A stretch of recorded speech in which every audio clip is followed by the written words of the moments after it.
2025 সালে ঢালিউড সিনেমা জগতের দিকে তাকালে এ বছরের শেষে শোবিজ পাড়ায় যে আলোচনা চলছে তা সত্যিই মনোমুগ্ধকর।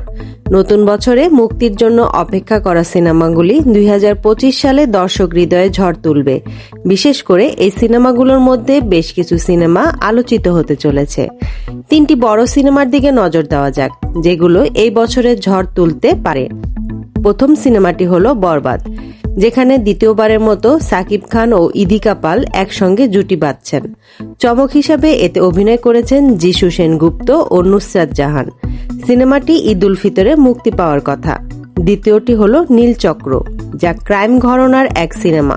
এতে আরেফিন শুভ ও মন্দিরা চক্রবর্তীর অভিনয় দর্শকদের আকৃষ্ট করবে। আর প্রথমবারের মতো সিনেমায় দেখা যাবে সঙ্গীত শিল্পী বালামকে। তৃতীয়টি পিনিক, যেখানে শবনম বুবলি প্রথমবারের মতো খল চরিত্রে অভিনয় করছেন এবং আদর আজাদ তার বিপরীতে। অ্যাকশন, সাসপেন্স ও থ্রিলারের এই সিনেমা দর্শকদের মনে গভীর ছাপ ফেলবে।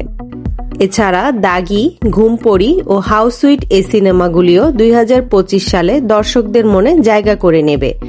দাগিতে আবার আফরান নিশো ও তমা মির্জার রোমান্স, ড্রামা ও অ্যাকশন মিলিয়ে এক নতুন গল্প উপহার দিচ্ছেন। ঘুমপড়িতে দেখা যাবে তানজিন তিশা ও প্রীতম হাসানকে। আর হাউসউইট ছবিতে রোমান্টিক কমেডি ঘরানার এক নাচে গানে ভরপুর গল্প। এছাড়া কিছু অনবদ্য কাহিনী সিনেমাও মুক্তি পাবে, যেগুলো বিশেষভাবে হৃদয় ছুঁয়ে যাবে। যেমন সাবা সিনেমা, যেখানে মেহেজাবিন ও মাকসুদ হোসেনের দক্ষ পরিচালনায় একটি সড়ক দুর্ঘটনা ও তার পরিণতির গল্প উঠে আসবে। ঠিকানা বাংলাদেশ সিনেমায় আরেফিন শুভ ও নুসরাত ফারিয়া অভিনীত মুক্তিযুদ্ধের এক বীরত্বগাথা ফুটে উঠবে। রিক্সা গার্ল একটি আন্তর্জাতিক সিনেমা, যা মার্কিন লেখিকা মিতালি পার্কিংসের বই অবলম্বনে তৈরি হয়েছে, যেখানে প্রধান চরিত্রে অভিনয় করেছেন নোবেরা রহমানি। এবং মধ্যবিত্ত সিনেমা, যেখানে চিত্রিত হয়েছে মধ্যবিত্ত শ্রেণীর জীবন সংগ্রাম।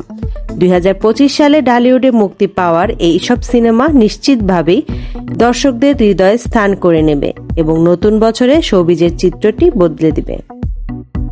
সকল বিনোদনের খবর পেতে আমাদের দুনিয়া টিভির চ্যানেলটিকে সাবস্ক্রাইব করে সাথে থাকুন।